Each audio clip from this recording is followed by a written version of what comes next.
आप में से कितने लोग हैं जिनकी इंग्लिश बहुत अच्छी है, जो पूरे कॉन्फिडेंस से इंग्लिश बोल सकते हैं? सोच लेना, मैं यहां पे बिठा करके बुलवाऊंगा, सोच लेना। कुछ का ऐसे ऐसे नहीं, ये थोड़ा ज्यादा हो रहा है, इतनी अच्छी भी नहीं है।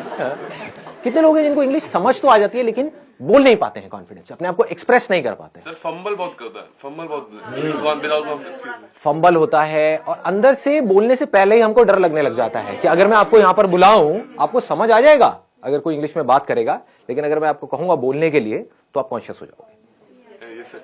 जितने हम फ्लुएंटली हिंदी बोलते हैं उसी कॉन्फिडेंस से हम इंग्लिश नहीं बोलते हैं। उस कॉन्फिडेंस से हम नहीं बोल पाते, तो उस कॉन्फिडेंस से कैसे बोलें? That is the challenge. Problem पकड़ में आ रही है ना? मतलब ये सेशन उन लोगों के लिए नहीं है जिनको इंग्लिश समझ ही नहीं आती है, उनको तो पहले स्कूल जाना है, एबीसीडी पढ़नी है, ठीक है ना, बेसिक इंग्लिश सीखनी है। मैं बात कर रहा हूं उन लोगों की जिनको इंग्लिश समझ तो आती है लेकिन बोल नहीं सकते। अगर मैं उनसे पूछूं क्या समझ आया बताओ, इंग्लिश में बताओ, तो वो अटक जाएंगे वहां पर जाकर के। इसके पीछे रीजन क्या है, इस प्रॉब्लम की जड़ क्या है? एक तो है सुपरफिशियल लेवल के कुछ सॉल्यूशंस होते हैं, वो मैं आपको आकर के बताऊं कि देखो अपनी ग्रामर को ऐसे ठीक कर लो, ये कुछ वर्ड्स हैं अगर आप अपनी वोकैबुलरी में ऐड कर लोगे तो आपकी इंग्लिश अच्छी हो जाएगी, इंप्रेशन अच्छा हो जाएगा, व्हाटएवर। बट ये नहीं है प्रॉब्लम की जड़। प्रॉब्लम की जड़ कुछ और ही है। पहले हमको समझना पड़ेगा हम करते क्या है। हम कोई कहीं पर कुछ गलती कर रहे हैं और वो गलती कोई डीपली समझता नहीं है कि वो गलती क्या है। अगर वो हमको पकड़ में आ जाए तो हम इस प्रॉब्लम का सोल्यूशन निकाल सकते हैं। वो गलती ये है, आप मुझे बताना मैं सही कह रहा हूं या गलत कह रहा हूं। वो गलती ये है कि जब आप हिंदी में बोल रहे होते हो तो हिंदी में ही सोच रहे होते हो, उसको ध्यान से सुनना, और हिंदी में ही बोल रहे होते हो। लेकिन जब इंग्लिश में बोलते हो तो पहले हिंदी में सोचते हो, फिर इंग्लिश में कन्वर्ट करते हो, फिर बोलते हो। यस और नो? ये प्रॉब्लम की जड़ है। अगर किसी तरह से हम इसका सॉल्यूशन निकाल लें फिर इंग्लिश आपकी फ्लुएंट हो जाएगी, फिर आपको इंग्लिश बोलने में कॉन्फिडेंस आ जाएगा। यानी कि आप इंग्लिश में ही सोचो और बोल दो, वो जो बीच का गैप है वो हट जाए, ज्यादा सोचना ना पड़े।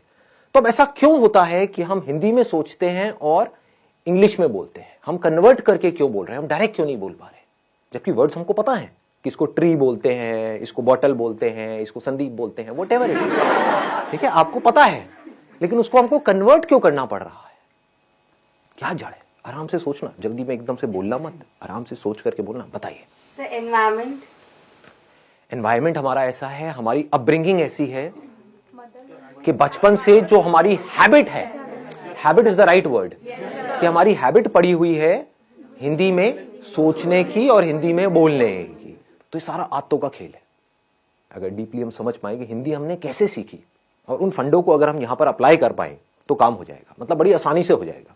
एक है लंबा प्रोसेस कि आप किसी इंस्टीट्यूट में जाओ, वहां पर जा करके स्टेप बाय स्टेप सीखो, एक एक करके आपको बताएंगे वर्ब क्या होती है, एडजेक्टिव क्या होता है, नाउन क्या होता है, ये क्या, उसी में आदमी पागल हो जाएगा। एक तो पहले ही वर्ड्स को कन्वर्ट करना पड़ रहा है, साथ में ये भी देखना पड़ रहा है ये नाउन है, एडजेक्टिव है, वर्ब है, मैं सही बोल रहा हूं गलत बोल रहा हूं, हो गया ना?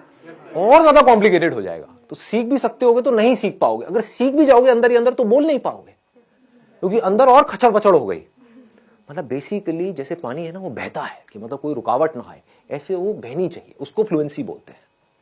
तो मैं आप लोगों से पूछता हूं कि हिंदी हमने कैसे सीखी? अगर हमको ये समझ आएगा तो हम इंग्लिश को भी सीख सकते हैं और बड़ी जल्दी सीख सकते हैं। क्या आपने पढ़ करके सीखी? मतलब जो स्कूल में हिंदी सिखाई तब आपको हिंदी समझ में आई, या उससे पहले ही आप हिंदी सीख चुके थे?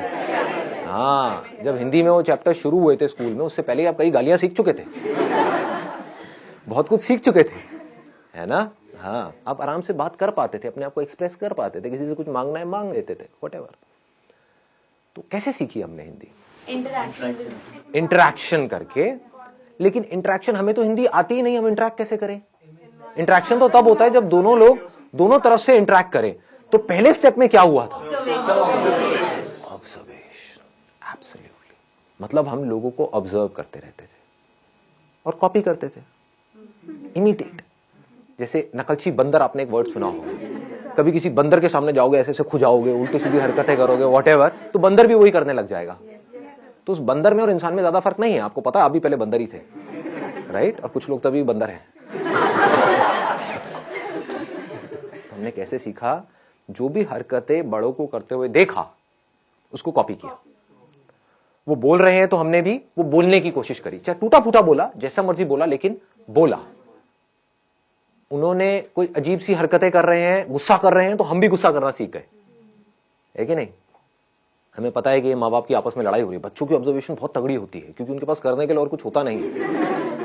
बैठे बैठे बस देखते रहते हैं, तो बच्चे ऑब्जर्व करते रहते हैं माँ बाप आपस में कैसे लड़ रहे हैं, कैसे माँ लड़ करके अपनी बात मनवा रही है बाप से, तो बच्चा वहां से सीख लेता है। बच्चे को समझ आ जाता है, अच्छा मुझे यही कुछ करना पड़ेगा, ऐसे नहीं मानने वाले, है ना?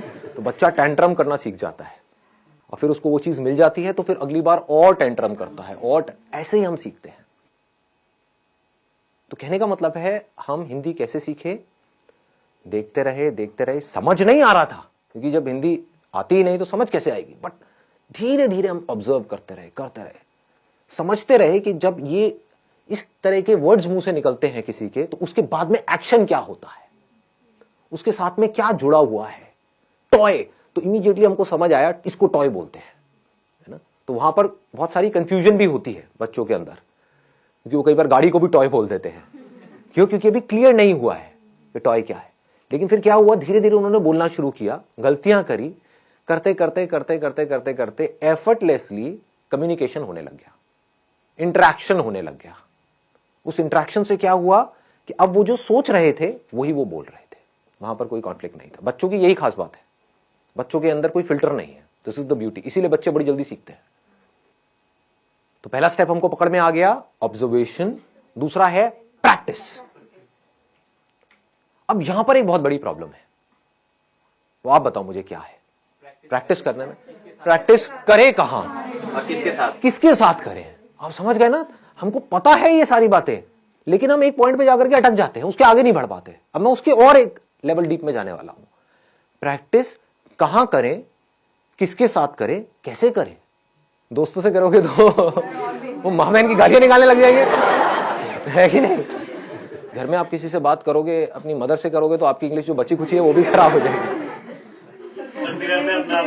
बड़े अंग्रेज हैं। हाँ, बड़े अंग्रेज आ गए हैं जी। क्या हो गया, हिंदी हमारी मातृभाषा है, इंग्लिश सीखना जरूरी थोड़ी ही ना है। उनको बोलो ठीक है इंग्लिश सीखना जरूरी नहीं है, लेकिन ये जॉब है, वहां पर इंटरव्यू होने वाला है, वो इंग्लिश में होने वाला है। बोलना अपने घर वालों को, अगर कोई बोलता है ना ऐसी कोई तकियानुसी बातें करते हैं कि हमारी हिंदी मातृभाषा है और इंग्लिश सीखना जरूरी नहीं है, तो उनको बोलो ठीक है फिर तो इंटरव्यू भी देना जरूरी नहीं है, नौकरी भी करना जरूरी नहीं है। बेचो अपना घर, एफडी कराओ, मजे से। Number 8, never waste time. You can always make as much money as you want. You can do a lot of things as much as you want, but the one thing we know for a fact, 100% non-negotiable, non-debatable is get more time. Stop wasting my time. There is no fountain of youth. Hell-bent to find the fountain of youth. You can get as much cosmetic surgery as you want.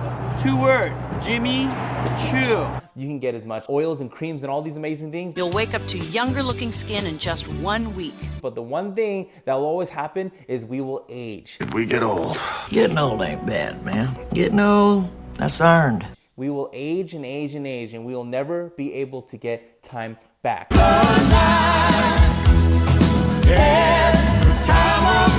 If you're watching this right now, do not waste another minute of your time I just wanted to say that I enjoyed all this time that I spent with you. not being productive, not personally developing, not growing your mind, growing yourself, improving yourself. Do not allow any more time to stop you. You know why? Because we are never going to be able to get this time back. I don't mind, but you better promise me I'll be back in time. Hopefully this video can get you a little jacked up. Hopefully this video can get you a little amped up. Hopefully this video can get you all pumped up, jacked up, gassed up, geared up, fired up, amped up, charged up, hyped up, psyched up, jazzed up, twirled up, rim, make it out by the bullet, and go out there and get wealthy and healthy and rich. To go out there and say, you know what? I only have one life. The only life that we have right now is this one for sure. 100% non-negotiable, non-debatable. There's gonna be people who are gonna say, you know, there's one more life after this one. And there very well may be. But we know for one thing right now is this life is going on right now. So make the most of it. Don't waste any time. Go out there. Do not allow yourself to have one day where you do nothing. Do not allow yourself to have one day where you didn't do something that's going to progressively work on your craft to get you better at what you want to become the master of. So stop being lazy and go out there and do it. If you guys like this video, give it a thumbs up, share on social media. See everybody tomorrow.